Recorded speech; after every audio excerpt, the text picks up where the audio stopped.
Mesdames, Messieurs, bonsoir et merci de nous rejoindre pour ce numéro de cet écrit, votre magazine consacré aux livres. Ce soir, nous parlons des histoires de mœurs. D'abord avec notre auteur, Alex Yamba, qui nous gratifie de cet excellent recueil de nouvelles, Trahison conjugale. Alex Yamba, bonsoir. Bonsoir, M. Kindo. Je rappelle qu'à l'état civil, vous êtes Armand Ouedraogo. C'est ça. Vous êtes un jeune autodidacte et après des études primaires et secondaires, vous vous orientez vers la littérature. C'est ça. Une passion qui a nourri votre enfance. C'est ça, oui. Effectivement, c'est comme vous l'avez si bien dit.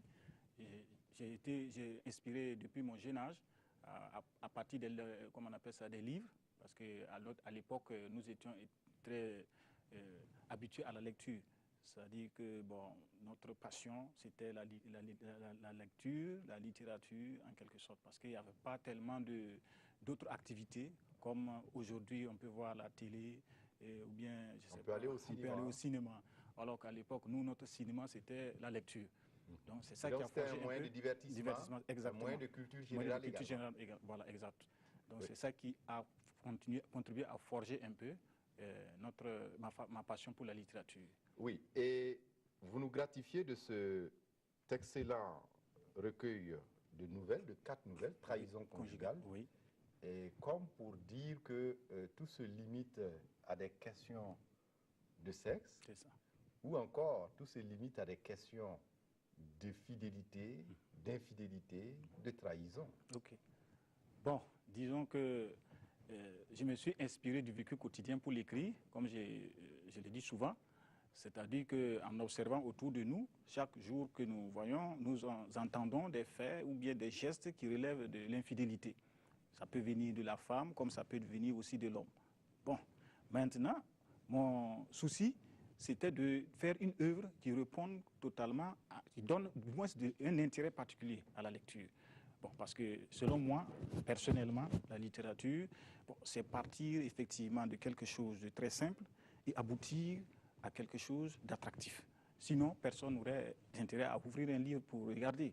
Parce que quand on lit, c'est parce qu'on veut avoir quelque chose à l'intérieur. Et c'est en même temps, est-ce que c'est en même temps peut-être une réponse à des questions sociétales qui se posent à nous? Exactement, oui. Parce que quand on écrit, c'est parce que nous voulons en même temps donner une certaine vision des choses au niveau de la société. Parce que la littérature, d'abord, en tant que telle, c'est un miroir où nous percevons tout ce que nous sommes, en quelque sorte.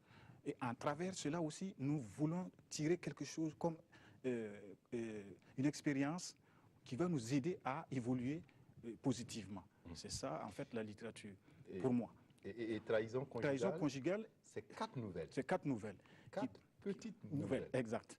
Croustillantes. Oui, qui abordent un peu les questions d'infidélité dans le couple. Et particulièrement, je me suis axé du côté des femmes. Ce n'est pas parce que, là, je voulais préciser une chose, en fait, ce n'est pas parce que je veux dénaturer l'image de la femme. Parce que beaucoup de gens, en lisant le livre, on a comme l'impression que vous avez un compte à régler. Contact, voilà, exactement, avec les femmes. Pourtant, non. Ce n'est ni pour dénaturer son image, ce n'est non plus pour dégrader la personnalité de la femme. Au contraire, pour moi, c'est une façon de magnifier la femme. Et à travers ce que j'ai décrit, nous allons percevoir à l'intérieur l'importance de la femme dans la société. D'abord, la première nouvelle, Entre le mari et l'amant, oui. C'est en quelque sorte l'histoire de cette dame oui. qui, à force de trahison, se retrouve finalement un jour coincée un beau soir entre son mari et un amant dans un maquis. Tout à fait. Alors que la dame en question, elle s'appelle Sylvie, elle ne manque de rien dans son foyer. Tout à fait. Son mari, c'est un cadre supérieur, administratif. Elle également, elle a un petit boulot. Tout à fait. Mais il y a comme une sorte de voracité dans la vie. Matérialisme dans cette... qui l'anime. Qui l'anime, exactement.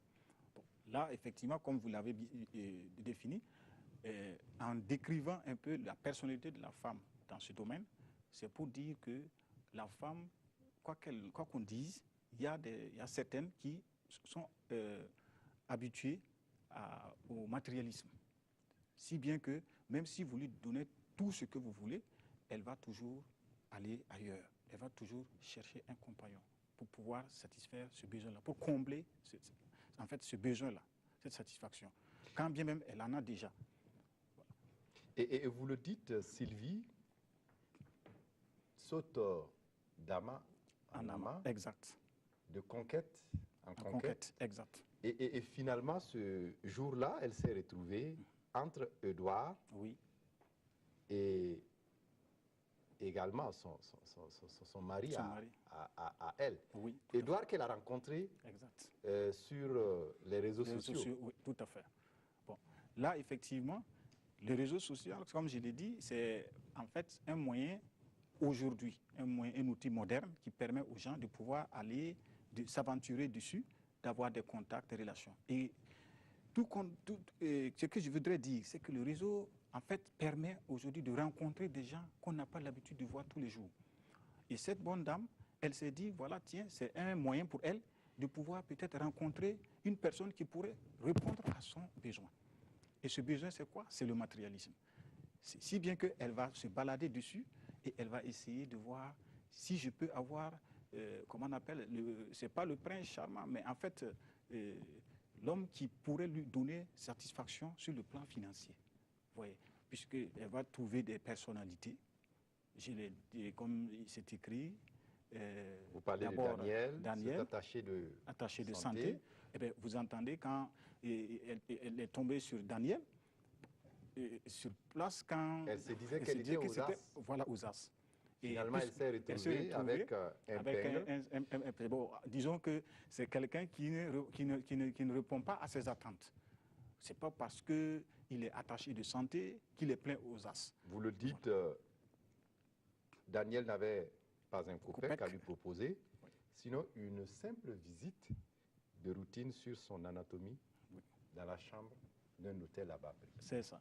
Bon, là, la description, c'est quoi? C'est-à-dire que la bonne dame qui s'attendait à voir un monsieur plein aux as, à travers Internet, c'est comme je l'ai dit, on peut rencontrer des personnalités, on peut rencontrer des personnes d'un certain niveau qu'on n'espère pas, qu'on n'a pas l'habitude de voir dans la vie courante. Elle, en voyant cette personnalité-là, elle s'est dit, tiens, voilà quelqu'un qui peut satisfaire à mon besoin. Elle se donne rendez-vous, elle se déporte sur le terrain, et qu'est-ce qu'elle voit?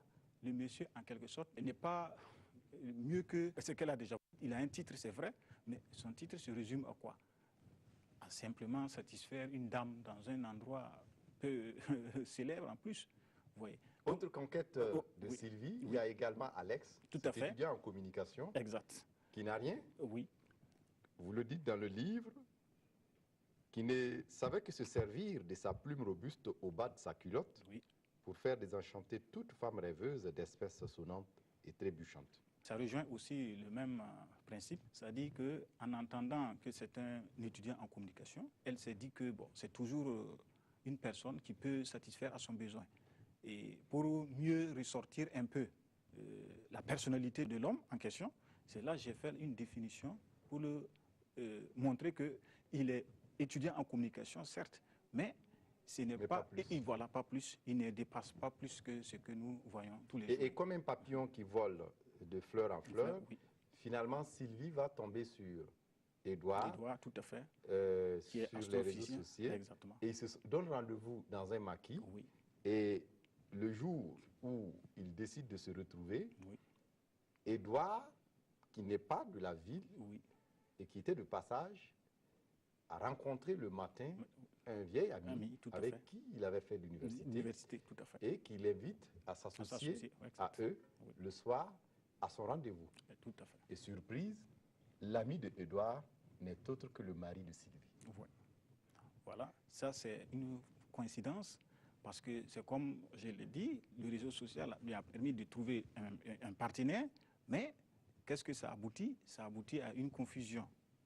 Parce que tout simplement, le fait de n'avoir pas rencontré la personne en face pour pouvoir échanger, bon, il ne pouvait pas savoir s'il y avait comment on appelle Donc ça? le virtuel Exact. est devenu finalement un cauchemar. Un cauchemar, tout à fait.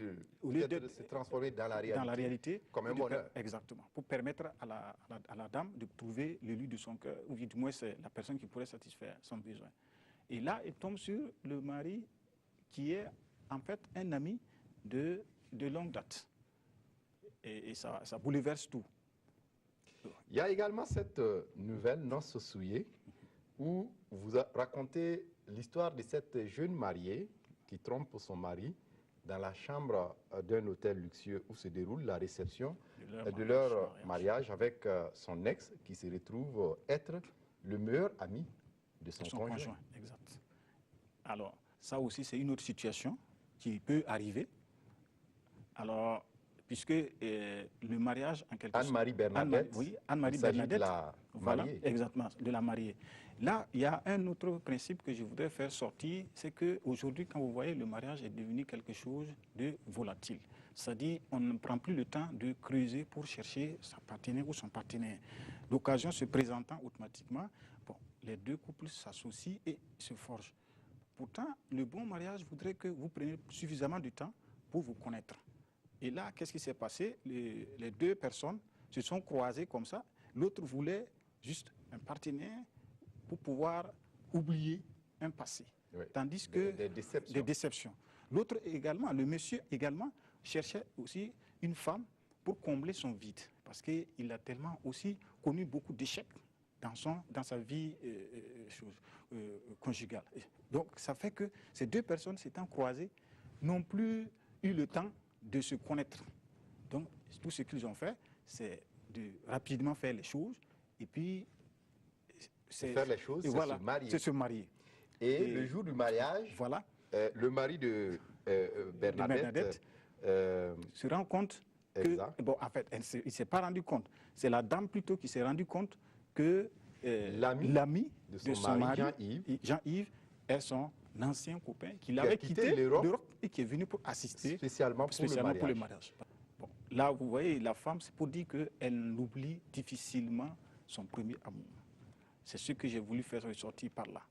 Donc, ça veut dire que, puisque là, elle ne l'avait pas carrément quitté, mais c'est le monsieur qui l'avait laissé un temps pour finir ses études et revenir voir les choses. Et comme elle était déjà sur le point, elle était déjà prête, elle attendait, elle ne l'a pas vu, alors elle s'est mariée, mais elle n'a pas oublié son premier amour.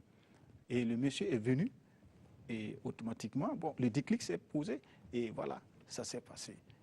Malheureusement, ça va se terminer en queue de poisson, parce que le monsieur serait obligé, par amitié, enfin, disons que, moi j'appelle ça de l'ingratitude de sa part, parce que le fait que le monsieur, son ami n'étant pas au courant de cette relation passée, il devait faire en sorte que ça reste comme ça pour qu'il s'en aille. Mais j'ai toujours dévoilé deux faces d'amitié. Il y a l'amitié sincère et il y a l'amitié malhonnête. C'est pour ça que j'ai voulu ressortir par là la sincérité. Et donc son ami Jacques a préféré partir sur la pointe des pieds. Sur la pointe des pieds, sans demander des CRS. Il y a également cette nouvelle trahison conjugale, la nouvelle qui a donné son titre à l'œuvre, où vous racontez l'histoire de ce mari modèle qui pense qu'il est aux as, avec une femme fidèle, tout à fait, mais qui un beau jour découvre que sa femme n'est pas aussi sainte ni touche que ça, qu'il ne le pense. Effectivement. Il croit savoir qu'il est à l'abri de la tromperie, de la trahison, de l'infidélité, alors que non. Oui, c'est ça. Effectivement, c'est aussi une facette dans le couple, une facette de la femme dans le couple. C'est-à-dire que le monsieur, son ami lui a bien dit, bon, tu as beau être commun avec ta femme, bon, elle finirait toujours par te tromper. C'est pour dire que l'homme en tant que tel, il ne faudrait pas penser que c'est parce qu'on est fidèle à la maison, on est assis à la maison, que madame ne peut pas être amenée à vous trahir. Parce qu'il y a quelque chose que la femme cherche. Si vous regardez dans l'œuvre, j'ai fait sortir plusieurs sortes d'éléments. D'abord, il y a le besoin lucratif. Ensuite, il y a le besoin sentimental. Est-ce que vous voyez? Et Donc, il y a plusieurs raisons, à votre avis, qui poussent les hommes et les femmes à tromper leur conjoint. Exact. Soit pour des raisons matérielles, soit pour des raisons sentimentales. Tout est lié. Oui. Parce que cette dame en question, il y avait un manque à gagner. Parce qu'elle a trouvé un monsieur qui pouvait satisfaire à son besoin sentimental, c'est-à-dire sexuel plutôt. Alors que son mari, en fait, n'est pas un homme qui aime, comment on appelle ça, se donner à ça. Ou du moins, c'est peut-être il souffre d'un mal quelconque ou quelque chose comme ça. Mais il essaie de combler sa femme sur tous les plans pour qu'ils puissent créer un foyer, pour qu'ils vivent ensemble. Mais madame n'a pas trouvé mieux que de chercher ailleurs. Oui. Donc, tout cela, c'est pour dire que bon, c'est un sentiment qui peut amener la femme à développer aussi d'autres envies, quoi.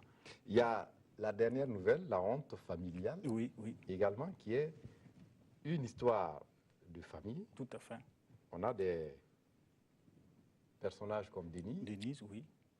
Paul. Tout à fait. Qui est également qui peuvent être également considérés comme une sorte de drame. De drame, exact. Bon, là, cette nouvelle, effectivement, ça retrace un peu les liens de famille, au sein de la famille. Parce que souvent, on peut être amené à être confronté à une situation, mais c'est toujours la femme qui doit savoir raison garder. Et si vous avez remarqué dans l'œuvre, elle s'est battue comme elle pouvait pour que son mari puisse vaincre la maladie. Donc, en quelque sorte, oui. C'est comme si elle était dans l'obligation oui. De céder aux avances du frère aîné oui. de son mari. Et dans le but, simplement, de sauver son mari. C'était son objectif. Mais elle a oublié que ce n'est pas en entreprenant toutes les actions qu'on peut aboutir à cela. Parce que dans la tradition même, c'est quelque chose, c'est un interdit en quelque sorte. Sortir avec son frère et comment on appelle ça, deux frères qui fréquentent la même femme, dans certaines religions, dans certaines traditions plutôt, c'est un tabou. Et le drame oui. Dans cette nouvelle, oui. C'est que ça s'est passé sur le lit agonisant. Agonisant, exactement. Du couple. Vous voyez. Donc c'est ça. Et à l'hôpital. L'hôpital, exact. Donc ça fait que c'est comme une malédiction. Parce que si vous voyez la finalité, ça n'a pas donné, ça n'a pas répondu aux attentes de la dame. Parce que non seulement elle est décédée, et en plus de ça, sa famille est divisée, son mari aussi est décédé. Donc finalement, ça laisse un vide tout autour. Et son frère aussi est devenu comment on appelle ça, malade mental. Voilà. À travers ces 4 nouvelles, dans Trahison conjugale, oui. Alex Yamba, vous nous replongez, comme vous l'avez dit, dans ces histoires, somme toute banales. Banal, tout à fait. Mais des histoires qui se passent au quotidien. Au quotidien, tout à fait. Et aujourd'hui, c'est comme s'il y a une sorte de banalisation du sexe, exactement. Des relations incestueuses, des relations infidèles oui. entre les hommes. Tout à fait, parce que quand nous regardons tout autour de nous, nous constatons effectivement que l'infidélité est devenue une chose, un objet très banal, surtout de nos jours. Alors qu'en réalité, bon, c'est comme je l'ai dit, surtout au niveau de la femme. Parce que la femme essaie aujourd'hui, à force de vouloir prendre sa vie en main, c'est-à-dire sortir et prendre le niveau de vie actuel, ça fait qu'elle a abandonné, elle a perdu de vue sa valeur. Elle a rejeté un peu ce qu'elle devait considérer comme une valeur pour elle. Donc, Trahison conjugale s'intéresse beaucoup au comportement de la femme, tout simplement pour dire que la femme, en quelque sorte, elle doit garder en vue ce que nous avons comme valeur dans notre société. Et cette vue, c'est quoi? C'est la famille, les enfants, le foyer en général, qui est mis en jeu. Et si nous regardons aujourd'hui autour de nous, l'infidélité de la femme dès que ça a avéré, le foyer disparaît. Or, si c'est au niveau de l'homme, la vie continue. Il n'y a pas pour autant que la vie peut s'arrêter. Mais si la femme se met à tromper son mari, c'est l'homme lui-même qui prend la décision de mettre fin à sa relation. Tout simplement parce qu'aucun homme, j'ai dit souvent, un homme digne de cela, ne va accepter que sa femme le trompe. Il dira toujours, ah non, c'est inadmissible, parce que c'est mettre c'est me rabaisser, et surtout par orgueil, il n'accepte pas.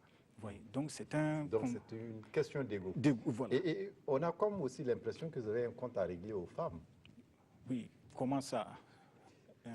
Quand vous parlez de l'infidélité des femmes, mais les hommes aussi sont infidèles. Oui, c'est ça, je dis. Moi, je n'ai pas tellement... Vous n'en parlez pas. Oui, je n'ai pas tellement axé mon débat sur les hommes. Pourquoi? Parce que je me suis dit, c'est anodin. Je l'ai toujours dit, c'est vague, c'est vraiment très vague de dire... Pour vous, c'est les trains qui arrivent à l'heure. À l'heure, exactement. Vous vous intéressez aux trains qui arrivent en retard. Exactement.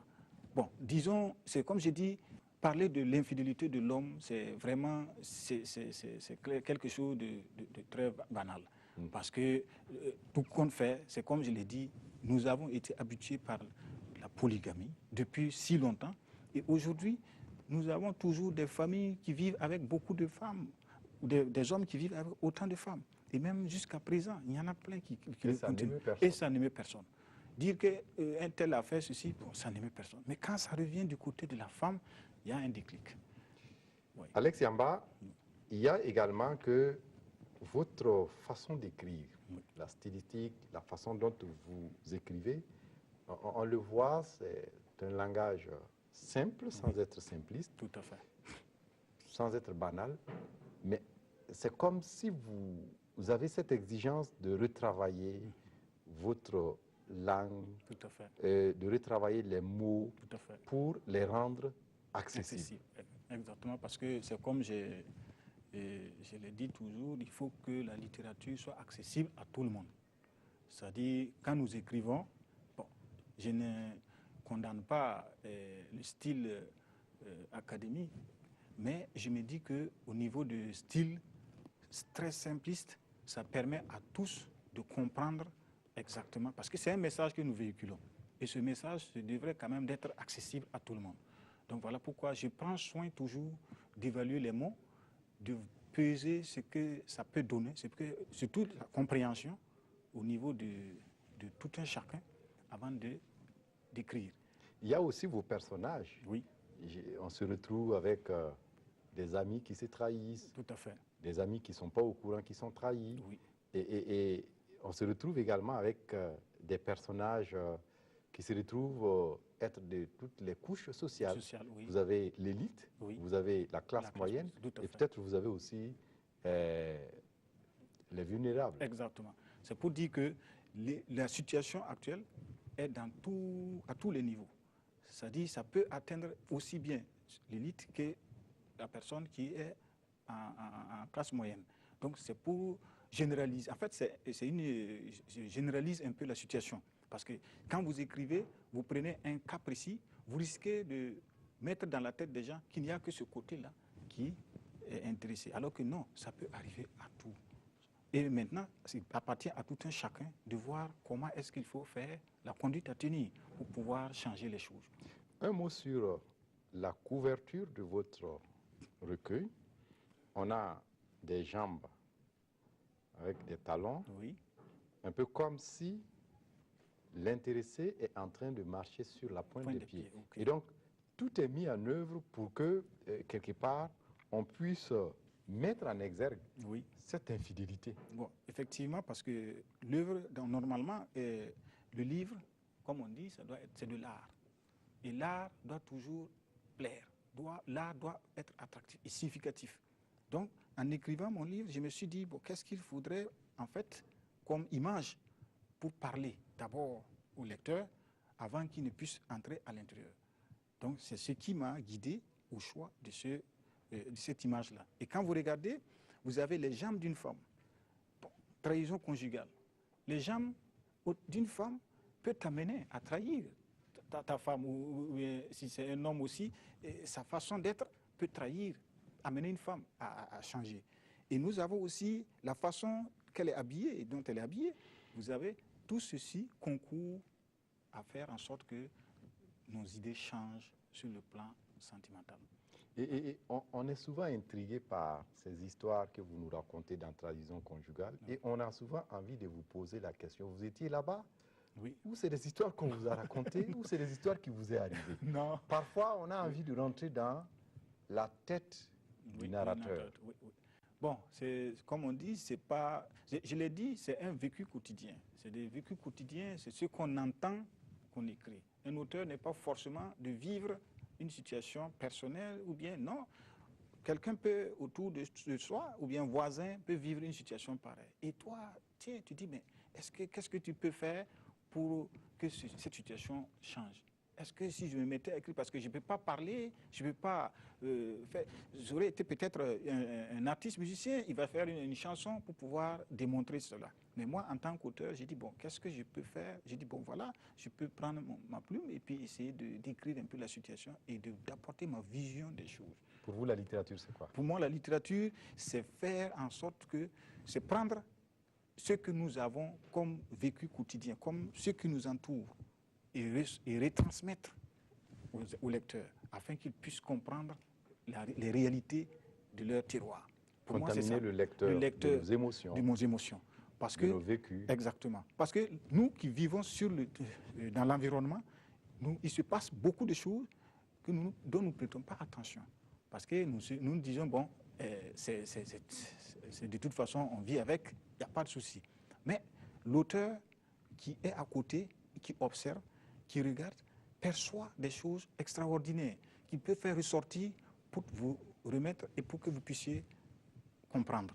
Voilà. Donc pour moi, c'est ça le travail pour moi, c'est ça le travail de la littérature. Merci à vous, Alex Yamba, d'être venu nous parler de votre recueil de nouvelles, Trahison conjugale, un recueil de 4 nouvelles, publié aux éditions Apoula en 2013. Merci à vous également et merci beaucoup à la RTB surtout de m'avoir offert ce plateau pour que je puisse parler de mon livre. Voilà, c'est tout pour ce numéro de cet écrit. Merci de votre attention et à très bientôt pour un autre numéro. Au revoir.